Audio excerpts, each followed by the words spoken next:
Social media కార్యకర్తల విషయంలో over action చేసిన శ్రీకాకుళం, ప్రకాశం జిల్లాల పోలీసు అధికారులు చిక్కుల్లో పడ్డారు. అక్రమ కేసులు పెట్టిన ఇద్దరు కాకీలపై హైకోర్టు ఆగ్రహం వ్యక్తం చేసింది. ఇద్దరు వ్యక్తిగతంగా సంజాయిషి ఇవ్వాలని న్యాయస్థానం ఆదేశించింది. మోసా రమణ అనే వ్యక్తి విషయంలో హైకోర్టు ఆదేశాలను బేఖాతరు చేశారు పోలీసు అధికారులు. రమణని కోర్టు ముందు హాజరుపరచాలని ఆదేశించినా పట్టించుకోలేదు పోలీసులు. మరో కేసు ఉందంటూ ఇచ్చాపురం తీసుకెళ్లారు. తమ ఆదేశాలను ధిక్కరించడంపై హైకోర్టు ఆగ్రహం వ్యక్తం చేసింది.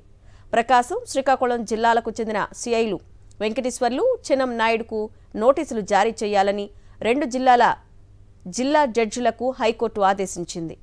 ఇద్దరు సిఐలు ప్రభుత్వ లాయర్ను వినియోగించుకోకుండా వ్యక్తిగతంగా సంజాయిషి ఇవ్వాలని న్యాయస్థానం తెలిపింది.